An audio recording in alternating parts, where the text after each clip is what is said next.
क्वचिश्चदर्थोऽल्पभावी विविधैरुपहासकै कदाचित् छन्दोलिकया कर्हिश्चिन्नृपचेष्टया।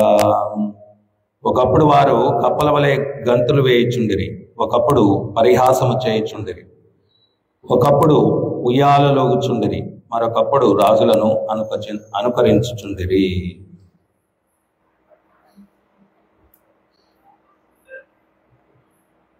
వ్రజవాసి అంటే ఎవరైతే కృష్ణుని సంతృప్తి కొరకు జీవిస్తున్నారో వారిని వ్రజవాసి అని చెప్పి చెప్తారన్నమాట. అంటే వాళ్ళు ఏం చేసినా కానీ కృష్ణుని యొక్క ఆనందం కోసం,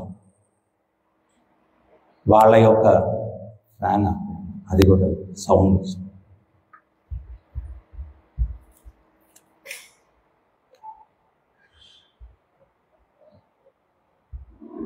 వాళ్ళు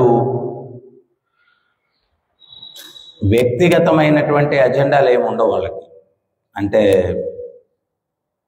నా ఇంద్రియ భోగం ఏంటి, నా ప్లానింగ్ ఏంటి, ఇవేం లేదు. వాళ్ళ యొక్క మనసు ఎప్పుడు కూడా కృష్ణుణ్ణి ఎట్లా సంతృప్తిపరచాలా అనేటువంటి ఆలోచనలోనే వాళ్ళ జీవితాన్ని గడుపుతూ ఉంటారు. వారిని వ్రజవాసులు అని చెప్పి చెప్తారన్నమాట. అక్కడ యమునా తీరంలో వాళ్ళు విహరిస్తూ ఉండేవారు కృష్ణునితో. ఒక్కొక్కసారి ఆ తీరంలో కప్పలు అవి ఎట్లా ఎగురుతాయి, పెక్క అని ఎగురుతాయి. దాన్ని అనుకరించేటువంటి వాళ్ళు వీళ్ళు కూడా కప్పల్లాగా ఎగురుతూ అట్లా ఎగురుతూ పోయి యమునలో దూకేసేవాళ్ళు. అంటే కృష్ణునికి ఆనందాన్ని ఇవ్వడం కోసం. లేకపోతే ఒక్కొక్కసారి ఆ యొక్క కోతుల్ని అనుకరించేటువంటి వారు ఇటు అనుకుంటూ, ఒక్కోసారి ఆ కొమ్మల్ని పట్టుకొని ఉయ్యాలలోగినట్టు ఊగుతూ ఉండేటువంటి వారు. ఇంకొకసారి ఈ యమునను దాటాల్సినటువంటి పరిస్థితి వచ్చేది. ఎవరికి? గోపికలకి. మరి గోపికల యొక్క, బృందావన వాసుల యొక్క ముఖ్యమైనటువంటి వ్యాపారం ఏంటి అంటే కృషి గోరక్ష. పంటలు పండించడము, గోరక్షణ చేయడము. వాళ్ళు దేని మీద వ్యాపారం అంటే పాలు, పెరుగు ఇవన్నీ అమ్మడం, ఇటువంటివన్నీ కూడా. అప్పుడు అమ్మకం అంటే వస్తు మార్పిడి. వీళ్ళు ఒకవేళ పాలు ఇస్తే, వెన్నిస్తే వాళ్ళు ధాన్యం ఇవ్వడం, ఇట్లాగా ఉండేటువంటిది అన్నమాట. అట్లా వాళ్ళు యమునందు దాటాల్సినటువంటి పరిస్థితి వచ్చినప్పుడు ఈ గోపాలురందరూ కూడా వాళ్ళకి అక్కడ కాపు కాసి ఉండి, మాకు పన్ను కడితే కానీ మేము దాటనివ్వం మిమ్మల్ని, మాకు పన్ను కట్టాలి. మనం ఆ బర్సానాకి వెళ్ళినప్పుడు సాక్రీ కోర్ అని ఒక ప్రదేశం ఉంటుందన్నమాట. అక్కడ ఏంటి అంటే రాధారాణి, గోపికల్ని, కృష్ణుడు, గోపాలురు వీళ్ళందరూ కూడా అడ్డుకుంటారు. ఒక రాయి ఒకటి ఉంటుంది, ఆ ముందు నుంచి వెళ్ళాల, అది చాలా సన్నగా ఉంటుంది అన్నమాట. కృష్ణుడు ఏం చేసేవాడు అంటే కాలు అడ్డంగా పెట్టి మాకు పన్ను కడితే కానీ మిమ్మల్ని మేము వదలము అని చెప్పేవాడు. అప్పుడు రాధారాణి ఏమనేది అంటే, ఏం మీకు పన్ను కట్టేది, మీరేమన్నా రాజులా? ఇక్కడ మా నాన్నగారు రాజు వృషభాను, పోండి పోండి, పన్ను కట్టాం ఏం కట్టాం, వెళ్ళిపోండి అని. అక్కడ కృష్ణుడు ఏం చేశాడు, అప్పుడు రాధారాణి యొక్క తల మీద ఉన్నటువంటి వెన్న కుండను పట్టుకున్నాడంట. నేను వదలను, పన్ను కట్టకుండా వెళ్ళడానికి లేదు అని చెప్పి. అప్పుడు వాళ్ళిద్దరి మధ్య పెనుగులాట జరిగింది. వాళ్ళిద్దరు కూడా ఆ బండ మీద పడిపోయారు. పడిపోతే ఆ వెన్న కుండ అక్కడ పగిలిపోయింది అనమాట. ఆ వెన్న అంతా కూడా అక్కడ పడిపోయింది. సో ఆ లీల జరిగిన దానికి నిదర్శనంగా ఉండడానికి ఈ రోజుకి కూడా ఆ యొక్క బండ మీద ఆ వెన్న పడినటువంటి మచ్చ అట్లాగే ఉంటుందన్నమాట. అది మనం ఆ బర్సానా మనం ఎప్పుడైతే పరిక్రమ చేస్తామో అప్పుడు అది చూడొచ్చు అన్నమాట. ఇట్లాగా ఆ బృందావనంలో అడుగడుగులో కూడా ఏదో ఒక లీల. ఒకసారి శ్రీమతి రాధారాణి అండ్ గోపికలు వీళ్ళందరూ కూడా మానస గంగ దాన్ని దాటడానికి ఒక నావికుడు సహాయం కోరుకుంటారు. మరి ఆ నావికుడు ఎవరయ్యా అంటే స్వయంగా కృష్ణుడే. ఆ మానసికంగా కూడా ఎట్లా ఉద్భవించింది అంటే ఈయనేదో గోవు రూపంలో ఉన్నటువంటి రాక్షసుల్ని సంహారం చేశాడని చెప్పి ఆ ఊరు జనాలందరూ కూడా ఏమంటారంటే గోహత్య పాతకం అంటుకునింది, అందుకని చెప్పి మీరు వెళ్ళి గంగలో స్నానం చేసి రావాలా. కృష్ణుడు ఏదో బృందావనంలో లీలలు చేయడానికి వచ్చాడు, అప్పట్లో గంగ దగ్గరికి వెళ్ళి మళ్ళీ స్నానం చేసి రావడం అంటే చాలా టైం పట్టేస్తుంది. అందుకని చెప్పి కృష్ణుడు ఏం చేశాడు అంటే ఆ గంగమ్మ తల్లిని మానసికంగా ఆహ్వానిస్తే గంగ అక్కడ ఉద్భవించింది. అందుకని ఆమెకు ఏం పేరు వచ్చింది? మానసి గంగ. ఆయన మనసులో ఆహ్వానించాడు. మామూలుగా యోగా సిస్టంలో ఏంటి అంటే నడుం స్ట్రైట్గా పెట్టుకోవాలంటారు. దేనికి అంటే నడుం స్ట్రైట్గా లేకపోతే నిద్ర వస్తుంది యోగాలో. సో అందుకని స్ట్రైట్గా ఉండాలా అంటారు. తర్వాత కళ్ళు కూడా పూర్తిగా ముయ్యకూడదు, పూర్తిగా తెరవకూడదు. దాని వెనకాల రహస్యం కూడా ఏంటి అంటే పూర్తిగా తెరిస్తే ప్రపంచం అంతా కనిపించేస్తుంది. మనకు ధ్యానం అక్కడ ప్రసాదాలు కొత్తగా తెచ్చారు, ఇప్పుడే స్టాకు వేడిగా ఉన్నాయో చల్లగా ఉన్నాయో వాటి మీద ధ్యానం వెళ్తుంది. తర్వాత కంప్లీట్గా మూసేసామనుకోండి మళ్ళా నిద్ర వచ్చేస్తుంది. సో అందుకని చెప్పి సగం తెరిచి సగం మూసి ధ్యానం ఉండాలన్నమాట. ఇప్పుడు పరీక్ష మీకు అందరికి కూడా ఏంటి అంటే ఎవరు నిద్రపోకుండా ఫుల్ ప్రవచనం వింటారు. సో అప్పుడు ఆ మానసికంగా అక్కడ ఉద్భవించింది అనమాట. సో రాధారాణి గోపికలు ఆ మానసికంగాను దాటాలని చెప్తే కృష్ణుడు అక్కడ ఒక నావ ఆయన పెట్టుకొని నావికుడు వేషంలో ఆయన అక్కడ ఉన్నాడు. అప్పుడు వీళ్ళు అడిగారు, మమ్మల్ని ఈ మానసికంగా దాటిస్తావా అంటే నో ప్రాబ్లం, దాటిస్తాను, ఎక్కండి అంటే. కొంచెం దూరం వెళ్ళిన తర్వాత కృష్ణుడు ఏమన్నాడు అంటే నా పడవ చాలా ముసలిది అయిపోయిందండి, మీరు చాలా బరువుగా ఉన్నారు, దాంతోపాటు బరువైన వస్తువులన్నీ వెన్న మీగడ కుండలన్నీ పట్టుకొని వచ్చారు, ఇది ముందుకు వెళ్ళలేకుండా ఉంది అంటే మరి ఏం చేయమంటావు అన్నారు వాళ్ళు రాధారాణి గోపికలు. అప్పుడు కృష్ణుడు అన్నాడు ఆ వెన్న మీగడ ఇవన్నీ కూడా మానసికంగా పడేయండి, అప్పుడు మధ్యలో ఉన్నాం మనం, ఇప్పుడు దాటాలంటే ఇప్పుడు ఇది కదిలేటట్లేదు, ఆ వెన్న మీగడ అన్నీ పడేయండి అని చెప్పి. సో వెన్న మీగడ అవన్నీ కూడా పడేశారు. మళ్ళా కొంచెం దూరం నడిపాడు కృష్ణుడు. నడిపిన తర్వాత మళ్ళా ఏమంటాడంటే లేదు ఈ బరువు వెన్న మీగడదే కాదు, ఇంకా బరువు ఉంది అంటే. ఇంకేం బరువు ఉంది అంటే చూడండి మీరు రకరకాల ఆభరణాలన్నీ వేసుకున్నారు, ఒక్కొక్క నెక్లెస్ కేజీ 2 కేజీలు అట్లా ఉంది, కొంచెం ఆ నగలు అవన్నీ కూడా తీసి గంగలో పడేయాలా అన్న. అదేంటది, ఇవి చాలా విలువైనటువంటి మరి మధ్యలో ఉన్నా మనం దాటాలంటే ఇంక వేరే తరుణోపాయం లేదు, చాలా బరువు ఉంది, బరువు తగ్గించాలా, ఈ నగలన్నీ కూడా తీసి పడేయండి అన్న. ఆయన ఏంటంటే ఇండైరెక్ట్ గా గంగామాతని వర్షిప్ చేపిస్తున్నారు, పూజింపజేసేటట్టు చేస్తున్నారు. మొదట పాలు పోసారు, తర్వాత పెరుగు పోసారు, తర్వాత ఈ ఆభరణాలు. మనం కూడా భగవంతునికి షోడశోపచారాలు చేసేటప్పుడు దాంట్లో ఈ పెరుగు పాలు ఇవే కాదు, నైవేద్యాలు ఇవే కాదు, వస్త్రం సమర్పయామి, ఆభరణం సమర్పయామి, ఇవన్నీ కూడా చెప్తాం. సో అదే రకంగా గంగకి ఆభరణాలు కూడా అర్పించేశారు. తర్వాత ఇంకొంచెం దూరం నడిపాడు కృష్ణుడు. నడిపిన తర్వాత ఏమన్నాడంటే చూడండి మీరు చాలా బరువు ఉన్నారు, మిమ్మల్ని నడిపి నా భుజాలు అన్నీ నొప్పిగా ఉన్నాయి, కొంచెం నాకు మసాజ్ చేస్తే అప్పుడు నేను దాటిస్తాను అని చెప్పాను. ఏంటి నీకు మసాజ్ చేయాలనా? ఎట్లా ఉంది ఒళ్ళు, ఒక నావికుడి నువ్వు, నీకేంటి మేము మసాజ్ చేసేది, మేమెవరనుకున్నావు, నేను వృషభాను పుత్రికను రాధారాణిని అని చెప్పి రాధారాణి అంటాం. అప్పుడు ఆయన కృష్ణుడు అంటున్నాడు ఏది ఏమైనా కానీ ముందుకు వెళ్ళాలా, గట్టుకు చేరాలా అంటే మీరు నాకు కొంచెం ఈ భుజాలంతా కూడా చాలా నొప్పిగా ఉన్నాయి, మసాజ్ చేయాలా, లేకపోతే దాటేదానికి అవకాశం లేదు.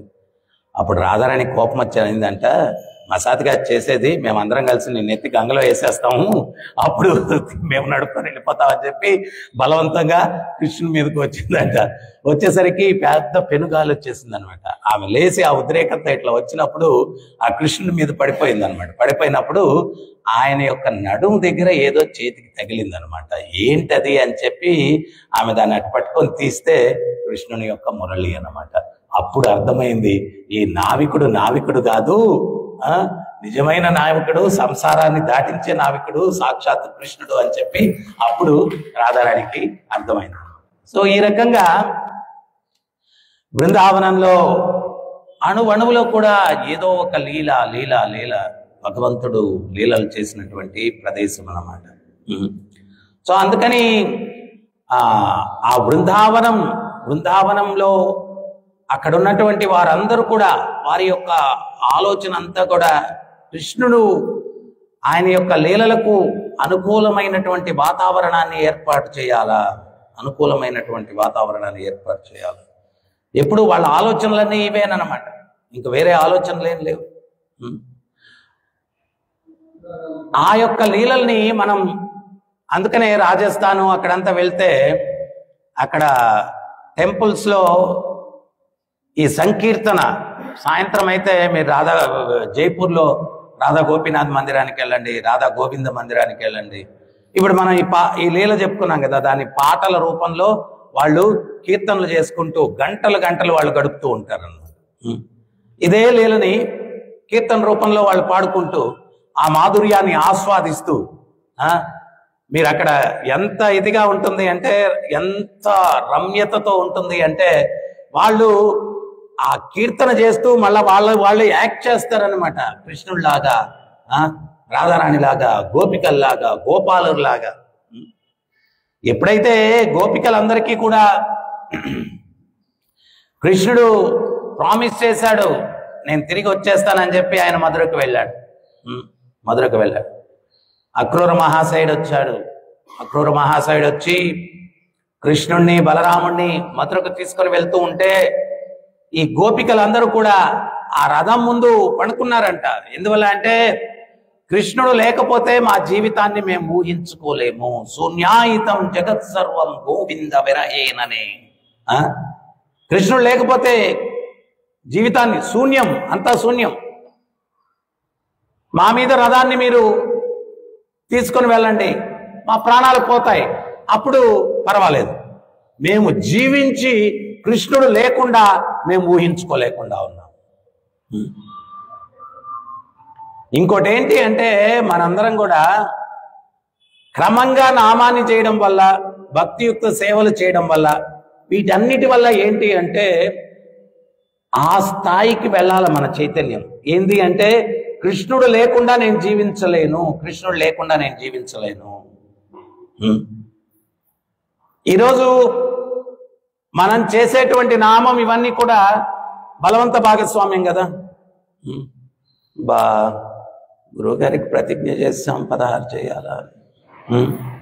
ఒక మాల చేసేది సాక్షిమాలు చూసుకునేది, రెండో మాల చేసేది మళ్ళీ సాక్షిమాలు చూసుకునేది, మళ్ళీ మూడో మాల చేసేది సాక్షిమాలు చూసుకునేది.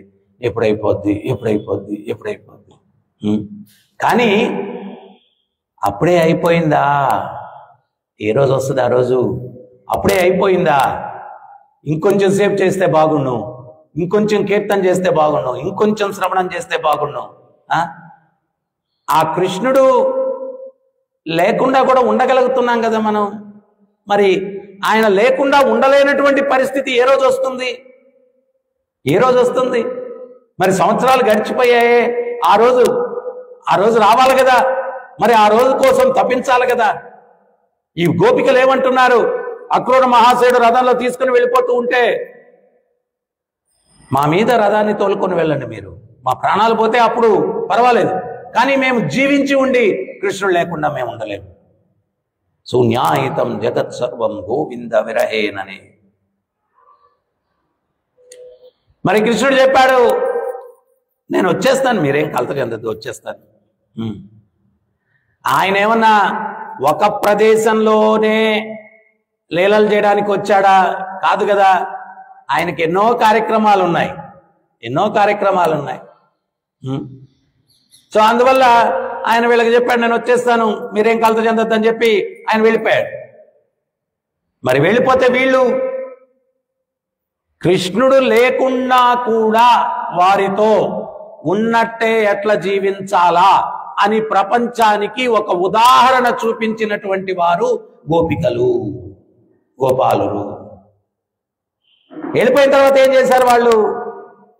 వాళ్ళకి ఒకటే ఆలోచన, ఇంకా కృష్ణుడు ఆ బృందావనంలో ఉన్నన్ని రోజులు ఏమేమి లీలలు చేశాడో ఆ లీలలన్నీ కూడా వాళ్ళు రోజు డ్రామాలు చేసుకుంటూ ఉన్నారు. ఒకరోజు కాళీయ కృష్ణుడు కాళీయ మర్దనం చేస్తూ ఉన్నాడు. కొంతమంది గోపికలు వాళ్ళందరూ కూడా ఏంటి అంటే కాళీయుడులాగా నృత్యాలు చేస్తూ ఉన్నారు, నృత్యం చేస్తూ ఉన్నారు. ఒక మంజరి గోపికల్లో చిన్న బాలిక, ఆమె ఏం చేస్తూ ఉంది అంటే ఆ గోపికల భుజాల మీద ఎక్కి కృష్ణుడు కాళీయుడి మీద ఎక్కి ఎట్లా తాండవ నృత్యం చేశాడో ఆ రకంగా ఆమె నృత్యం చేస్తూ ఉంది. మిగిలినటువంటి గోపికలందరూ కూడా ఆ దృశ్యాన్ని తిలకిస్తూ కృష్ణుడు ఆ కాళీయ మర్దనం ఎట్లా చేశాడు అదే మననతో ఉన్నారు. వాళ్ళు అదే చూస్తూ ఉన్నారు. వాళ్ళు అక్కడ మంజరిని చూడట్లేదు, అక్కడ గోపికలు కాళీయ స్మర్పం లాగా నృత్యం చేసేది చూడట్లేదు. వాళ్ళు నిజంగా ఆ కృష్ణుడు కాళీయుడి మీద మర్దన చేసినటువంటి తాండవ కృష్ణుని చూస్తూ ఉన్నారు అన్నమాట. అట్లా గడుపుతూ ఉన్నారు. హరే కృష్ణ. సో అట్లా చూస్తూ ఉన్నారు వాళ్ళు, ఇంకా వేరే ఇది లేదు. తర్వాత ఇంకొక రోజు ఏం చేస్తూ ఉన్నారు వాళ్ళు?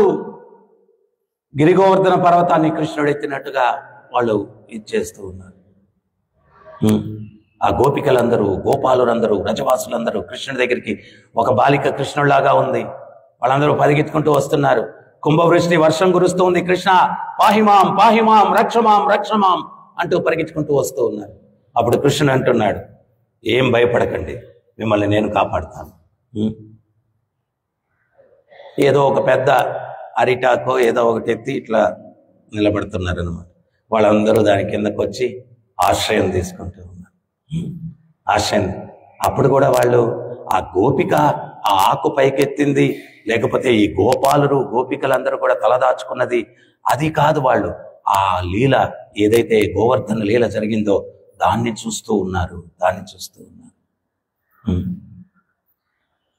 వాళ్ళు ఎంత అమాయకమైనటువంటి సామాన్యమైనటువంటి గ్రామీణ బాలకురయ్యా అంటే, కృష్ణుడు చిటికిన వేలి మీద ఆ గిరిగోవర్ధన పర్వతాన్ని ఎత్తి నిలబడుకుంటే ఈ గోపాలురందరూ అనుకుంటున్నారంట, రే కృష్ణుడు చూడరా మన కోసం ఎంత కష్టపడుతున్నాడో, అంత పెద్ద పర్వతం ఎత్తి నిలబడుకొని మనల్ని రక్షిస్తున్నాడు రా, మనం కూడా కొంచెం సహాయం చేయాలిరా కృష్ణుడికి అని చెప్పి వాళ్ళ చేతికర్రలు ఉంటాయి కదా, అవన్నీ సపోర్ట్కి ఇట్లా పెట్టుకొని నిలబడుకుంటున్నారంట.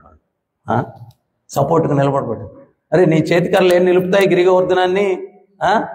ఏమవుతా అదే. కానీ వాళ్ళలో ఒక్కోసారి మనం అంటాం కదా, ఆయన అంత పెద్ద దేవుడు, ఆయనకు మనం చేసే సేవ ఏంటి అంటే ఇదే.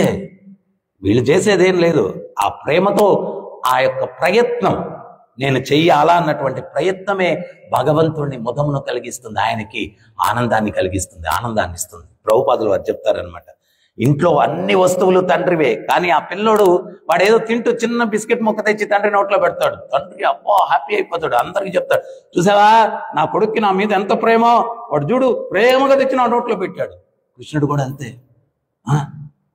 పత్రం అది ఆయన కూడా ఎంత సింపుల్గా మనల్ని అడుగుతున్నాడు, ఒరే నాయన మీరేమో పంచభక్ష పరమాణాలు తింటా ఉన్నారు, కానీ నేను మిమ్మల్ని ఏం అడుగుతున్నానో తెలుసా? పత్రం పుష్పం ఫలం తోయం. ఏమి లేకపోతే నీళ్ళన్నా ఇవ్వండి రా ప్రేమతోటి, నాకు నీళ్ళన్నా ఇవ్వండి. కృష్ణుడు ఆ భక్తి స్వరూపమైనటువంటి శ్రీమతి రాధారాణిని తిలకిస్తూ ఆయన ఆ గిరిగోవర్ధన పర్వతాన్ని ఎత్తి ఆమెను తిలకిస్తూ అట్లా తన్మయత్నంలో ఊగిపోతున్నాడంట. ఎవరామె? భక్తి స్వరూపం శ్రీమతి రాధారాణి.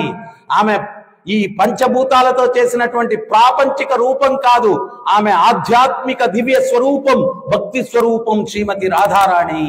ఆ స్వరూపాన్ని చూసి ఈయన గిరిగోవర్ధన పర్వతం ఎత్తి అట్లా తన్మయత్వం చెందుతున్నాడంట. గోపికలందరూ రాధారాణి చెవిలో పోయి చెప్తున్నారంట, ఏ రాధిక, చాలా జాగ్రత్తగా ఉండాలి. ఇప్పుడు నువ్వు పొరపాటున ఒక తప్పటడుగు వేసావనుకో, ఆయన అంత పెద్ద పర్వతాన్ని పైన ఎత్తి పెట్టుకొని తన్మయత్వంలో ఊగిపోతూ ఉన్నాడు. నువ్వు పొరపాటున తప్పటడుగు వేస్తే ఆయన తడపడ్డాడనుకో, మనందరం పచ్చడైపోతాం. మనందరం కూడా పచ్చడైపోతాం. తన్మయత్వంలో ఆయన ఊగుతూ ఉన్నాడు నిన్ను చూస్తూ. నువ్వు మాత్రం కదలద్దే, జాగ్రత్తగా అట్లాగే ఉండు. నువ్వు తడబడ్డావంటే ఆయన తడబడతాడు. చాలా ప్రాబ్లం అయిపోతుంది, పెద్ద అపాయం అయిపోతుంది, పెద్ద అపాయం. సో భగవంతుడు ఏంటి అంటే ఆ భక్తి స్వరూపం. అందుకనే శ్రీమతి రాధారాణి ఎవరయ్యా అంటే లాదినీ శక్తి. లాదినీ శక్తి కృష్ణునికే ఆహ్లాదాన్ని ఇచ్చేది, అందుకని లాదినీ శక్తి, ఆయనకే ఆనందాన్ని ఇస్తుంది అనమాట. అందుకని రాధారాణి చాలా చాలా శక్తివంతురాలు. మరి ఏ రకంగా ఆ దేవదేవుణ్ణే ఆకర్షించిందయ్యా అంటే పవిత్ర భక్తితోటి, ఇంక వేరే ఏం లేదు. పవిత్ర భక్తి, శుద్ధ భక్తి, దాంతో ఆ దేవదేవుణ్ణే ఆకర్షించిందనమాట. ఆ దేవదేవుడు అందుకనే రాధా మదన మోహన. కృష్ణుడు ఏంటి అంటే మదన మోహనుడు. మదన మోహనుడు మన్మధుణ్ణే మోహింపజేసేటువంటి వాడు కృష్ణుడు. కానీ రాధారాణి ఎవరయ్యా అంటే మదన మోహన మోహిని. ఆ మదన మోహనుణ్ణే మోహింపజేసేటువంటిది రాధారాణి, మదన మోహన మోహిని. సో అందుకని మనం ఏంటి అంటే ఊహించుకోండి, రాధారాణి కృష్ణుడు లేకుండా ఉండలేదు, గోపాలురు కృష్ణుడు లేకుండా ఉండలేరు, గోపికలు కృష్ణుడు లేకుండా ఉండలేరు. బృందావనంలో ఉన్నటువంటి ఏ జీవి అయినా కానీ కృష్ణుని యొక్క విరహాన్ని తట్టుకోలేరు. అంటే అదే గోపీ భావనలో మనం వస్తున్నాం, మన పరంపర కూడా అదేనమాట. మరి ఆ గోపీ భావనలో మనం వచ్చేటువంటి వారం, మనం భక్తిలోకి వచ్చిన తర్వాత ఏమి సాధించాలా, నా గమ్యం ఏంటి అనేది మొదట తెలుసుకోవాలి. ఏ రకంగా అక్రూర మహాశయుడు కృష్ణుణ్ణి బలరాముణ్ణి తీసుకొని వెళ్ళిపోతూ ఉన్నారో, ఆ గోపికలు ఏమన్నారు అంటే ఆయన లేకుండా మేము జీవించలేం, మా ప్రాణాలు త్యజిస్తాం, అప్పుడు తీసుకుని వెళ్ళండి అన్నారు. సో ఆ భావన వచ్చిన రోజు మన భక్తి జీవితంలో మనం పరిపక్వతను సాధించినట్టు. ఆ భావన ఎప్పుడు కలుగుతుంది? ఇన్ని సంవత్సరాలు గడిచినా కానీ నాకు సహజమైనటువంటి ఆ ఆకర్షణ కలిగిందా? భక్తి కోసం సహజమైన ఆకర్షణ. భగవద్భక్తుల సాంగత్యం ఎందుకు కోసం అంటే అట్లీస్ట్ సోషల్ ఆబ్లిగేషన్ కన్నా మనం భక్తుల సంఘంలో ఉన్నాము, ఒకరికొకరు సహకరించుకునేదానికి. ఏ రకంగా సహకరించుకోవడం? ఇప్పుడు సదా మంగళార్తికి వచ్చాడు, నేను రాలేదు. అప్పుడు అనుకుంటా, అబ్బా సదా వచ్చాడు నేను రాలేదు, ఏమన్నా అనుకుంటారేమో, అందుకని నేను కూడా వెళ్ళాలా. ఇంకో భక్తుడు వచ్చాడు, ఇంకో భక్తుడు రాలేదు, ఇంకో భక్తుడు సేవ చేశాడు, ఇంకో భక్తుడు సేవ చేయలేదు. ఇవన్నీ మొదట్లో ప్రాథమికంగా ఏంటి అంటే వాళ్ళ కోసమైనా నేను చెయ్యాలా. ఎన్ని సంవత్సరాలు వాళ్ళ కోసం వీళ్ళు అనుకుంటారు, వాళ్ళు అనుకుంటారు. వారానికి ఒకసారైనా ముఖం చూపిద్దాం మంగళారతిలో, లేకపోతే నెలకు ఒకసారి అయినా కానీ ప్రవచనంలో ముఖం చూపిద్దాం. ఎవరి కోసం? ఎంతకాలం? అది చెయ్యకుండా నేను ఉండలేనే. ఆ స్థాయి ఎప్పుడు వస్తుంది? ఆ స్థాయి రావాలి కదా. కృష్ణుణ్ణి ప్రసన్నం చేసుకోవాలా అంటే ఆ స్థాయి రావాలి కదా. ఆ స్థాయి రాకుండా కృష్ణుడు ప్రసన్నం కాడు కదా. ఇప్పుడు ఇంతగా మనం గోపికల గురించి, గోపాలుల గురించి, వ్రజవాసుల గురించి ఎందుకు మాట్లాడుకుంటున్నాం? వాళ్ళు ఉత్తమ భక్తులు కాబట్టి మాట్లాడుకుంటున్నాం. మరి ఉత్తమ భక్తులుగా ఎవరు గుర్తించారు వారిని? భగవంతుడే స్వయంగా గుర్తించాడు వారిని ఉత్తమ భక్తులుగా. ఎందువల్ల గుర్తించారు? వాళ్ళు ఏంటి అంటే ఆ కృష్ణునికి వారికి మధ్యలో వాయువు ఉండడం కూడా వాళ్ళకి ఇష్టం లేదు, గాలి ఉండడం కూడా ఇష్టం లేదు. ఆ కృష్ణుడికి వారికి మధ్యలో గాలి కూడా వద్దు. వాయు దూరం కూడా నువ్వు, మాకు కృష్ణుడికి మధ్యలో నువ్వు రావద్దు. వాళ్ళ భక్తి స్థాయి అది. సో అందుకని మనం ఏంటి అంటే ప్రతినిత్యం కూడా భగవంతుణ్ణి ప్రార్థించాలా. ఏమని ప్రార్థించాలంటే, స్వామి ఆ రకమైనటువంటి భక్తి నాకు ఎన్నటికి కలుగుతుంది, ఎన్నటికి కలుగుతుంది, ఎన్నటికి కలుగుతుంది. ప్రభుపాదులు వారు చెప్తారు, గులాబ్ జామున్ తింటే ఎట్టుంటుందయ్యా? ఆ మాట అనగానే ముఖాలు చూడండి ఎంత వికసించాయి. సో అట్లా ఉంటుంది. ఊరికే అనుకున్నాం, ఫేసులు బ్రైట్ అయిపోయాయి. సో నామం చేస్తే కూడా ఆ రకంగా రావాల. నామం చేస్తే ఎట్టుంటుందయా అన్నప్పుడు, ఇందా గులాబ్ జామున్ తింటే ఎట్టుంటుందయా అనగానే ఇట్ అన్నాం కదా, నామం చేసినప్పుడు కూడా అట్లా రావాలా, సేవకు కూడా అట్లా రావాలా, శ్రవణానికి కూడా అదే ఫీలింగ్ రావాలా. సో ఆ రకంగా మాధుర్యాన్ని అందుకనే శిక్షాష్టకంలో చైతన్య మహాప్రభు ఆయన ఏదైతే భక్తిలో సారాంశం అంతా కూడా శిక్షాష్టకంలో ఇచ్చేశారు. ఆనందాంబుది వర్ధనం ప్రతిపదం పూర్ణామృత స్వాదనం సర్వాత్మశ్రపణం పరం విజయతే శ్రీకృష్ణ సంకీర్తనం. ఈ యొక్క శ్రీకృష్ణ సంకీర్తన ఉద్యమంలో నువ్వు నిజంగా ఆ మాధుర్యాన్ని నువ్వు ఆస్వాదిస్తూ ఉన్నావు అంటే ఎట్లా ఉంటుంది అంటే, ఆనందాంబుది వర్ధనం ప్రతిపదం పూర్ణామృత స్వాదనం. ప్రతి అడుగులో కూడా పూర్ణ అమృతాన్ని సేవించినటువంటి ఆనందంతో ఉండాల జీవితం.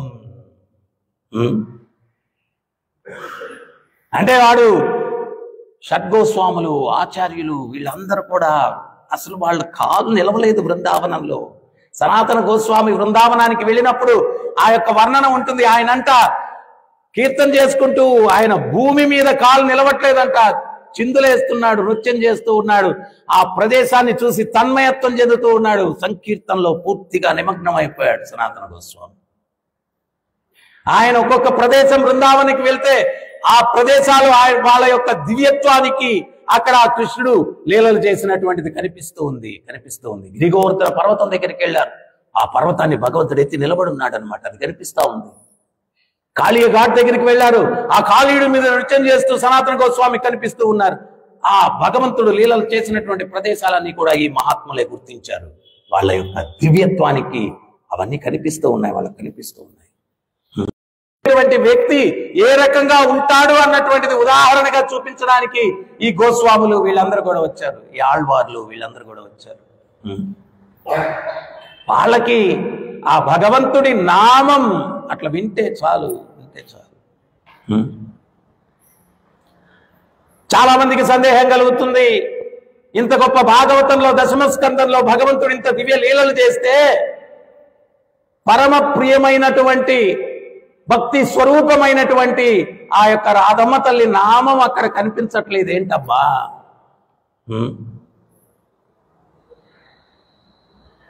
సుఖదేవ గోస్వామి ఆ కృష్ణుని నామాన్నన్నా చెప్పి తనను తన ఆధీనంలో పెట్టుకోగలడు, కానీ ఆ భక్తి స్వరూపమైనటువంటి ఆ రాధామాత యొక్క నామాన్ని ఉచ్చరిస్తే భావోద్వేగానికి గురి అయ్యి ముందుకు వెళ్ళలేడు, ఉపన్యాసం చెప్పలేడు. అందువల్ల చాలా జాగ్రత్తగా ఆమె నామాన్ని ఉచ్చరించకుండా జాగ్రత్త పడ్డాడని ఆచార్యులు చెప్తున్నారన్నమాట. ఆయన ఎవరు? పూర్వాశ్రమంలో శ్రీమతి రాధారాణి యొక్క పెంపుడు చిలక. ఆ భగవంతుని యొక్క లీలలన్నీ కూడా స్వయంగా చూసినటువంటి వ్యక్తి.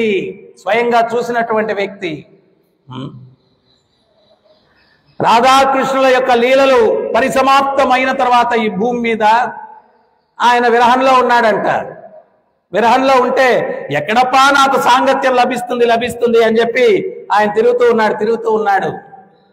ఉంటే కైలాసంలో పరమశివుడు పార్వతీదేవి అడిగిందంట, భాగవత కథలు కొంచెం వివరించకూడదు స్వామి, అది కూడా ప్రత్యేకించి దశమ స్కందంలో దేవదేవుని యొక్క దివ్య లీలలు. అప్పుడు ఈ చిలకొచ్చి, పార్వతీదేవి మనల్ని అనుసరిస్తుంది. ఏంటది? మనల్ని ఏంటి అనుసరించడం? ఆయన భాగవతం కళ్ళు మూసుకొని భగవంతుడు లీలలు దివ్యంగా చెప్తే ఆమె ఏం చేస్తుంది? నాగరాజ. మనం కూడా బుసలు కొడతాం, ఆమె కూడా నిద్రలోకి పోయింది. ఇంకోటి కూడా, దాన్ని కూడా మనం తప్పుపడడానికి లేదు. ఏంటంటే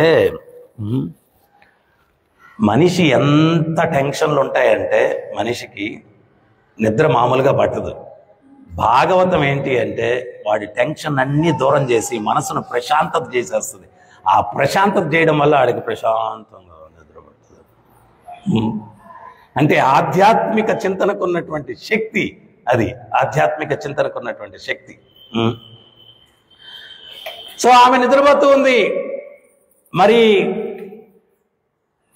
ఈయన వెళ్ళాడు, సుఖదేవ్ గోస్వామి చిలక రూపంలో అక్కడికి వెళ్ళాడు. మామూలుగా మనం చెప్పుకుంటేనే భగవంతుడి లీలలు ఏదో ఎంత పవిత్రత లేనటువంటి వ్యక్తులు మనం మాట్లాడుకుంటేనే అది ఎంతో ఆనందంగా ఉంటుంది. సాక్షాత్తు వైష్ణవానాం యథాశంభు, ఆ యొక్క వైష్ణవుల్లో పరమ వైష్ణవుడు ఆ శివుడు భాగవతాన్ని మాట్లాడుతున్నాడు అంటే ఇంకెంత అద్భుతంగా ఉండుంటుంది. అది ఆ సుఖదేవ్ గోస్వామి ఆ చెట్టు మీద కూర్చొని ఆయన ఊగొడుతున్నాడు అనమాట. ఈమె నిద్రపోయింది, ఆయన ఊగొడుతున్నాడు. కొంత సమయానికి శివుడు తేరుకున్నాడు. తేరుకునేసరికి చూసేసరికి ఎవరబ్బా ఊగొడుతున్నారంటే ఈమెమో నిద్రపోతా ఉంది. ఎవరు ఊగొడుతున్నారు అది చూస్తే ఆ చెట్టు మీద చిలక. నన్ను మోసం చేస్తావన్నట్టుగా ఆయన కొంచెం క్షుద్రుడై చూశాడు, కొంచెం కోపంగా చూశాడు. చూసేసరికి ఈయనకు భయం వేసి తుర్రును పరిగెత్తుకుంటూ వచ్చేసాడు. అప్పుడు వ్యాసుల వారి యొక్క భార్య ఆమె ఏంటి అంటే ఆవులించింది. నోరు తెరిచి ఆవులించేటప్పుడు నోట్లోకి భూత ప్రేతాలు తిరుగుతాయని చెప్పి చిటికేయాలంటారు మామూలుగా, చిటికేయాలంటారు. అప్పుడు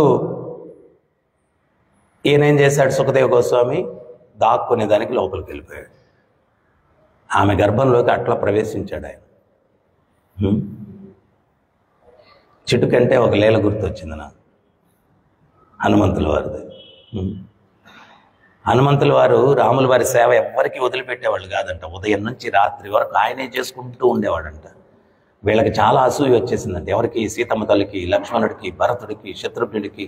మీరు మీటింగ్ పెట్టుకొని ఇదేంటిది లక్ష్మణుడు, భరతుడు, శత్రుఘ్నుడు అన్నారంట. అన్నగారి సేవ అస్సలు మనకు ఇవ్వట్లేదు, ఈ హనుమంతుడు మనకు అవకాశమే ఇవ్వట్లేదు అని చెప్పి వాళ్ళు ఏం చేశారంటే, ఇప్పుడు మనకు కూడా ఎప్పుడన్నా కీర్తన పాడేదానికి పోటీ పడినప్పుడు టైం టేబుల్ వేస్తాం కదా, అట్లాగా కొంతమంది ఉంటారు వాళ్ళు మైక్తో పుడతారు అనమాట, మైక్ వదలరు వాళ్ళు. సో అందుకని చెప్పి వేరే వాళ్ళకి మైక్ ఇవ్వడానికి టైం టేబుల్ వేస్తాం మనం. సో అట్లాగా వాళ్ళు మొత్తం టైం టేబుల్ వేస్తారండి, ఫుల్ టైం టేబుల్. ఏంటంటే ఈ సేవ ఎవరు, ఈ సేవ ఎవరు, రాముల వారి దగ్గరికి వెళ్ళిపోయి మీరు మీ రాజముద్రికేసి సైన్ పెట్టాలా, నోటీస్ బోర్డులో పెడతాం ఇది అని చెప్పారండి. అప్పుడు రాముల వారు చూసి ఏంటిది సేవలన్నీ మీరు రాసేసుకున్నారు, హనుమాకి అసలు ఏం ఒక్కటి కూడా లేదు సేవ. ఇన్ని రోజులు ఆయన చేసింది చాలండి, చాలు మేము మాకు కూడా అవకాశం ఉండాలి కదా మిమ్మల్ని సేవించుకునేదానికి అని చెప్పన్నారు. సరేనని చెప్పి ఆయన సరేలే చాలా తెలియగలడు ఎట్ట సేవ అనుకొని సంతకం పెట్టేశారు. వీళ్ళు నోటీస్ బోర్డులో పెట్టేసి అందరూ ఆడ కూర్చున్నారంట ఎంట్రన్స్లో.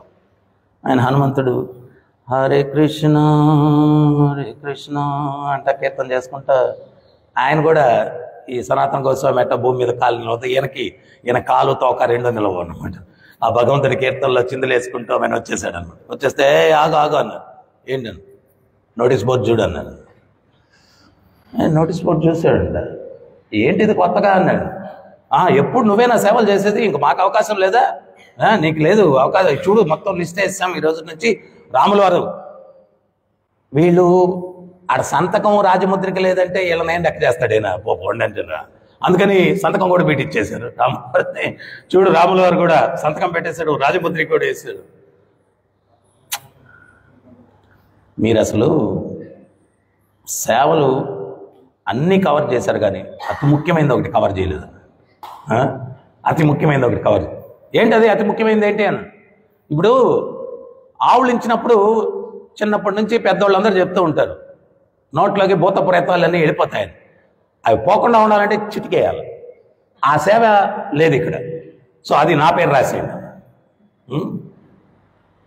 అంటే అప్పుడు వీళ్ళందరూ నవ్వుకొని ఆయన ఆవులించేది ఎప్పుడు, వీడు చిటికేసేది హనుమంతుడు. సరే ఆవులిస్తే చిటికేత సేవ హనుమంతుడిది అని రాశారంట. రాసి మళ్ళీ ఆయన అన్నాడంట, మీరు ఊరికి నాటి రాస్తే కాదు, డబుల్ సిగ్నేచర్ కావాలో పోయి సంతకం పెట్టుకొని వచ్చింది అన్నాడంట. వీళ్ళు వెళ్ళిపోయి రాముల వారి దగ్గరికి వెళ్ళిపోయి మళ్ళీ సంతకం పెట్టుకొని వచ్చి నోటీస్ బోర్డులు పెట్టారు. వీళ్ళకి తెలియదు దాని వెనకాల రహస్యం ఏంటని. సంతకం పెడితే తెచ్చి పెట్టేశారు అనమాట. ఆథరైజ్ అయిపోయిందా అని చెప్పంటే అయిపోయింది. ఆయన నేరుగా లోపలికి వెళ్తున్నాడండి. ఏయ్ ఆగు, ఆవులించినప్పుడే వెళ్ళాలి నువ్వు అన్నాడు. అప్పుడు హనుమంతుడు ఎప్పుడు ఆవులిస్తారో తెలుసా మీకేమన్నా? చెప్పు వస్తుంది అదేమన్నా? నేను ఎప్పుడు సిద్ధంగా ఉండాలి అక్కడ. ఎప్పుడు ఆవులిస్తే అప్పుడు చిటికేసేయాలి నేను. ఒకవేళ నేను ఎక్కడో దూరంగా ఉంటాను, అప్పుడు ఆవులిస్తే అప్పుడు వచ్చేదానికి అవద్దా? కుదరదు. అందుకని ఎప్పుడు ఆవులిస్తారో తెలియదు కాబట్టి ఎప్పుడు నేను అక్కడే ఉండాలి. వీళ్ళు ఏం తెలివైనాడు. అందుకని మీరు చూడండి, రామదర్బార్ చిత్రపటం ఎక్కడ చూసినా కానీ హనుమంతుల వారు పద్మాసనం వేసుకొని మఠం వేసుకొని కూర్చొని ఉండరు. ఎట్లుంటారంటే ఇట్లుంటారు. రన్నింగ్ రేసుకు పోయేవాడు ఎట్లుంటాడు అట్లుంటారు అనమాట. ఎందువల్లంటే ఎప్పుడైనా ఆవులు ఇచ్చినా కానీ టక్కుని లేచి చిటికేసేయాలా అని చెప్పి. ఎప్పుడైనా చూసారా? ఇట్లుంటాడు ఆయన. ఆయన మఠం వేసుకొని మనం ప్రసాదానికి కూర్చున్నట్టుగా కాదు, రెడీగా ఉంటాడు అనమాట. సో అట్లా కూర్చున్నారు. ఇంకా అంతఃపురంలోకి వెళ్ళినా కానీ ఈయన రాత్రి కూడా వదలట్లేదు. ఎందువల్లంటే అర్ధరాత్రి ఆవులించేస్తే మరి ఎట్లా చిటికేయాలి కదా. నేను అదెట్టయా హనుమ అంటే అబ్బే ఏం కుదరదండి. లాస్ట్కి సీతమ్మ తల్లి అనిందంట, సరే ఒక పని చెయ్యి, నువ్వు అంతఃపురం పక్కన బాల్కనీలో కూర్చొని ఉండు. ఒకవేళ చిటికేసిందని నీకు అనిపిస్తే, అక్కడ ఆవులించారని అనిపిస్తే అక్కడ నుంచి అట్ట కాదమ్మా, నాకు ఎప్పుడేస్తారో తెలియదు కాబట్టి అని చెప్పి సరే అని చెప్పి వెళ్ళిపోయి బాల్కనీలో కూర్చొని నేనేం చేశాడంటే ఈయన చిటికేయడం మొదలు పెట్టాడంట. ఎందుకు అంటే ఎప్పుడు ఆవులిస్తాడో నాకు కనపడదు కదా, అందుకని నేను వేసుకుంటా ఉంటాను. ఆయన ఆవులిస్తే అది కనెక్ట్ అవుతుంది అని చెప్పి ఈయన చిటికేస్తున్నాడు అని చెప్పి ఆయన ఆవులిస్తున్నాడు. ఈయనేమో ఆపట్ల చిటికే. లాస్ట్కి రాముల వారి నోరు అట్టున్నాడు. సీతమ్మ తల్లికి ఏం అర్థం కాలేదన్నమాట. ఏమైంది నోరు స్వామి, మీ నోరు తెరిచే ఉన్నారు, ఏమైంది అంటే ఏం మాట్లాడలేదు, అట్టే ఉంది. అప్పుడు వశిష్ఠుల వారు అందరినీ పిలిచేసిందంటే సీతమ్మ తల్లి ఏదో అయిపోయింది స్వామికి, ఏదో అయిపోయింది అని చెప్పి ఆమె వశిష్ఠుల వారు వచ్చి వీడు హనుమంతుడు ఎక్కడున్నాడు అన్నమాట. ఆయన బయట కూర్చొని హరే కృష్ణ హరే కృష్ణ కృష్ణ కృష్ణ హరే హరే హరే రామ్ హరే, మనం తాళాలు కొడితే ఆయన చిటికలు వేసుకున్నాడు నామం చేసుకుంటూ జై శ్రీరామ్ జై శ్రీరామ్ జై శ్రీరామ్ జై శ్రీ. అప్పుడు వశిష్ఠులు హనుమ చిటికలేరు ఆపన్నాడంట. ఏం స్వామి, నా స్వామి ఎప్పుడు ఆవలిస్తాడో తెలియదు కదా, అందుకని నేను వేసుకుంటానే ఉంటాను. నువ్వు ఆపాయి, ఆయన నోరు తెరిచే ఉన్నాడు, నువ్వు చిటికలు వేసుకుంటా ఉంటాయి అని చెప్పాను. అప్పుడు ఆయన ఆపిస్తే అప్పుడు ఈయన రాములు అప్పుడు మూశారు. అప్పుడు వశిష్ఠులు చెప్పారు, అమ్మా ఆడు హనుమంతుడు పరమ భక్తుడు, సేవకు దూరం చేస్తే ఇట్లాంటి విపరీతాలు చూడాల్సి వస్తుంది. మీరు ఆ లిస్టు చించి పక్కన పడేయండి, ఆడికి సేవకు అవకాశం ఇవ్వండి. మీరు ఇటువంటి వేదన చేస్తే ఇంకేం విపరీతాలు చూడాల్సి వస్తుందో ఏమో, అవన్నీ చేయొద్దు అని చెప్పి వశిష్ఠులు వారు చెప్తే అప్పుడు మళ్ళీ టైం టేబుల్ తీసేసి హనుమంతుడిని వదిలేశారంటే ఫ్రీగా సేవ చేసుకోమని చెప్పి. సో ఈ రకంగా భగవద్భక్తులు ఏంటి అంటే ఎల్లవేళలా కూడా ఆ స్వామి యొక్క సేవ ఎందువల్ల అంటే దొరకున ఇటువంటి సేవ అందరికీ దొరికేటువంటిది కాదు, ఎన్నో జన్మల యొక్క సుకృతి ఫలం ఇది. ఏంటి అంటే నామామృతం నామచింతామణి వర్ణిస్తుందన్నమాట. 1000 జన్మలు విష్ణువుని సేవించిన వాడు ప్రతినిత్యం కృష్ణనామాన్ని జపించగలడు. ఈరోజు ప్రభుపాదుల వారి కృప వల్ల కృష్ణనామం మనకు లభించింది అంటే ముందు జన్మల్లో విష్ణువుని సేవించుకుని ఉన్నాం, అందువల్ల ఈ అవకాశం లభించింది. దాన్ని పూర్ణత్వాన్ని పొందాల. నిన్న నేను చెప్తూ ఉన్నాను కదా, ఆయన పురంధరదాస్ చెప్తాడు, ఎత్తని జన్మ లేదు, తినని తిండి లేదు, తిరగని ప్రదేశం లేదు, అన్నీ అయిపోయాయి, కానీ హరిభక్తే దొరకలేదు. ఈ జన్మలో ఏదో దొరికింది, దాంట్లో పూర్ణత్వాన్ని నాకు ఇవ్వు స్వామి అని చెప్పి ప్రార్థన చేస్తాడన్నమాట. సో అందువల్ల ఇంకోటి ఏంటి అంటే భగవంతుడు ఆ భక్తి అన్నటువంటిది అంత సామాన్యంగా ఇవ్వడు అని ప్రభుపాదుల వారు ఎన్నో సందర్భాల్లో వివరించారు. ఎందువల్ల అంటే ఆ భక్తి అనేది ఎవరికన్నా ఇస్తే ఆ భక్తుడికి భగవంతుడు దాసుడైపోవాలి. అందుకని ఆయన దగ్గర దాస్యం మనం చేపించుకోవాలంటే ఆ స్థాయి చాలా గొప్పదిగా ఉండాలి. అందుకని చెప్పి అంత సులభంగా భక్తి ఇవ్వడేవాడికి కూడా చాలా పరీక్షలు పెడతారు. అయితే ఇక్కడ మనకు సందేహం కలుగుతుంది, ప్రభు వచ్చిన మొదట్లో భలే ఉండింది ప్రభు ఉత్సాహంగా, ఇప్పుడు అంత ఉండట్లేదు ప్రభు, ఏంటి ప్రభు? వచ్చినప్పుడు మనం ఫోకస్డ్గా ఉన్నాం, వేరే విషయాలు మనకు ఏమి పట్టించుకోవాలి. ఇప్పుడు భక్తి వదిలేసి అన్నీ కావాలి మనకు, ఆడెట్ట ఈడెట్ట అవన్నీ బుర్రలో ఉంటే ఇంకేం భగవంతుడు ఎక్కడ ఉంటాడు? అందరినీ బుర్రలో వేసుకుంటుంటేను అవన్నీ కావాల్సి వచ్చింది. తర్వాత ఇంకోటి కూడా ప్రభుపాదులు వారు ఎగ్జాంపుల్ ఇస్తారు. పిల్లవాడు పుట్టినప్పుడు తండ్రి వాడికి నడక వచ్చేంత వరకు చేయి పట్టుకుంటాడు అనమాట. అట్లాగే భగవంతుడు మొదట్లో మనకు నడక నేర్పించడానికి, ఉత్సాహాన్ని కల్పించడానికి మొదట్లో మనకు కొంచెం పుష్టిస్తాడు. అట్టని చెప్పి తండ్రి జీవితం అంతా చేపట్టుకొని తెప్పడు. మిమ్మల్ని ఎంతమంది మీ ఫాదర్ తీసుకొని వచ్చాడు ఇప్పుడు గుడికి? ఉన్నారో లేదో కూడా తెలియదు మన ఫాదర్లు.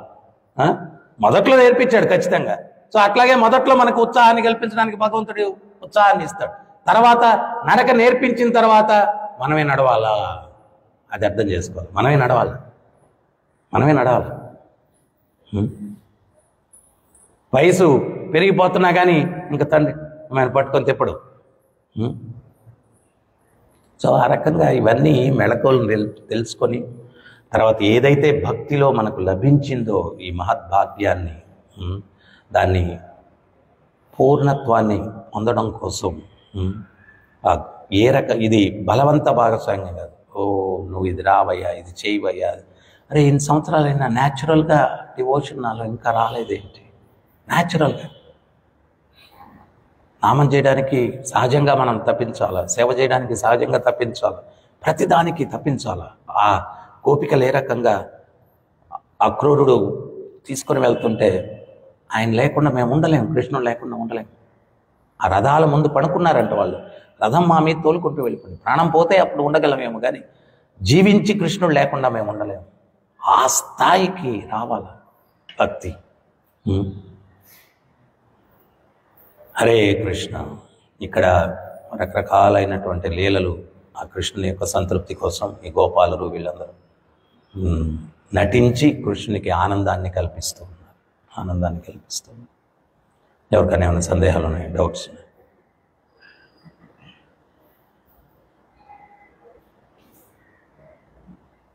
అంటే ఇక్కడ మనం ఒక్కటి అర్థం చేసుకోవాల్సింది ఏంటి అంటే, ఈ హనుమంతుడు ఆ లీలలు కూడా విన్నాం మనం. అక్కడ ఆయన సేవ లేదు అంటే ఆయనకి నిద్ర పట్టట్లేదు. మనకు సేవ ఉంది అంటే నిద్ర పట్టదు మనకు. ఓహేమో మన ఎత్తినంత పడేస్తారు సేవ. సో అది వ్యత్యాసం. అది ఆ చైతన్యం నుంచి హనుమంతుడి చైతన్యం దగ్గరికి రావాలి. గోపికలు మన చైతన్యం నుంచి గోపికల చైతన్యం దగ్గరికి రావాలి, గోపాలుడి యొక్క చైతన్యం దగ్గరికి రావాలి. సో ఈ జర్నీలో అక్కడికి నేను చేరుకోవాలంటే ఏమేం చెయ్యాలి? మనం ఇంకా నాకు అది లభించలేదు, ఇది లభించలేదు, అసలుది లభించలేదని ఎప్పుడు తప్పించేది? అసలుది లభించలేదని ఎప్పుడు తప్పించేది? ఏంటి అసలుది?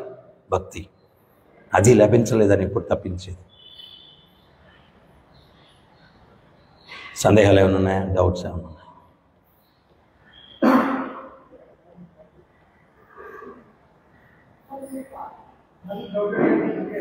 ఏంటది?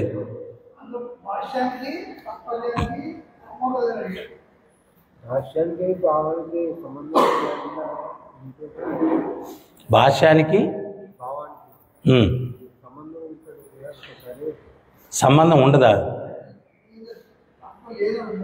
దీంట్లో లేదనే. ఇంట్లో